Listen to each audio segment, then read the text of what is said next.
Hey everyone, and welcome. Today, we're going to tackle a really common problem, how to make sense of the world of nutrient supplements. The goal here is simple, to cut through all that marketing hype and give you a really solid set of tools to help you decide what's right for you.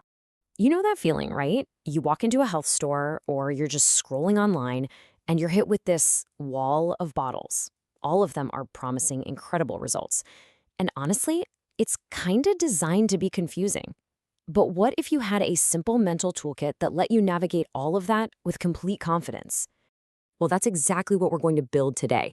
First, we're going to talk about that feeling of being overwhelmed and why it's so common. Then, we'll simplify everything by breaking down nutrients into two basic camps. And from there, we'll build our two-step evaluation tool, focusing first on safety and then on whether something actually works. Okay, so first things first. Let's just acknowledge the big challenge here. The supplement industry is, well, it's massive, and it's just full of really loud marketing claims and a ton of conflicting information. The sheer number of choices can make it feel almost impossible to even know where to start looking. So, look, our goal here isn't for you to memorize a giant list of good supplements and bad supplements. That's not the point. The point is to build a reliable mental model, a framework that you can use today, next month, or even 5 years from now to look at any new product that hits the shelf and know what to do. To start building out that framework, we just need to get one simple thing straight, the two basic categories that all nutrients fall into. This is really the first step to making sense of it all. Okay, so on one side, you've got your micronutrients. Think of vitamins like vitamin D and minerals like magnesium or iron. Your body only needs them in pretty small amounts, but they are absolutely essential for countless bodily functions, right down to how your cells work. Then, on the other side, we have the macronutrients.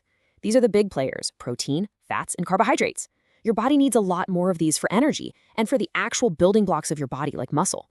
Things like protein powders or fish oil supplements, they fall into this category. Just understanding this difference helps you figure out what a supplement is even supposed to be doing in the first place. All right, now let's get to our evaluation tool. The very first question you need to ask about any supplement isn't, does it work? It's, is it safe? This has to be your non-negotiable first step. You see, the supplement industry isn't regulated as tightly as medications are, so safety isn't always a guarantee. If a product can't pass this simple test, nothing else about it even matters. So how do you do that? Here's a quick checklist. First, look for seals from third-party groups like NSF or USP on the bottle. These are independent organizations that actually test to make sure that what the label says is in the bottle is actually in the bottle. Next, and this is a big one, always talk to your doctor or a registered dietitian, especially if you have any health conditions or you're taking other medications. And finally, be really careful with something called proprietary blends. If a company won't tell you the exact amounts of each ingredient because it's in a special blend, well, you have no way of knowing what you're really taking.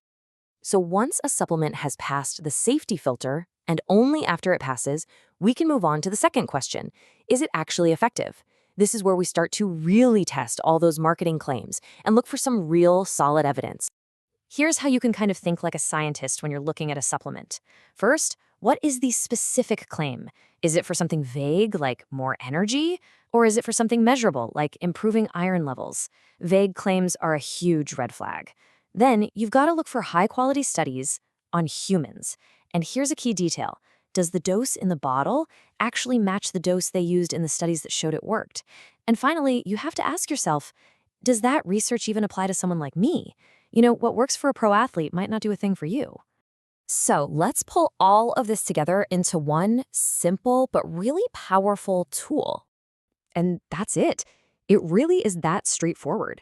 Before you even think about buying a supplement, you just run it through this simple two-step process. Safety first, always. Then, and only then, do you worry about verifying if it's effective. Let's just lock this in, because this little table summarizes your entire game plan. Step 1 is safety, and the question you ask is, have I verified this product is safe for me to take? And step 2 is effectiveness. Is there credible evidence this will work for my specific goal? If you ask these two questions in this exact order, I promise you, you will cut through 99% of the noise and confusion out there in the supplement world. And that's really the big takeaway here. This framework isn't about me giving you some approved list of supplements.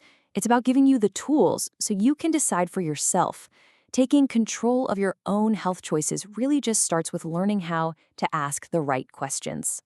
So I'll just leave you with this thought. Think about a supplement you've been curious about, or maybe one that's already in your cabinet. How does it stack up when you run it through these two filters, the safety filter and the effectiveness filter? Now you have the tools to actually find out.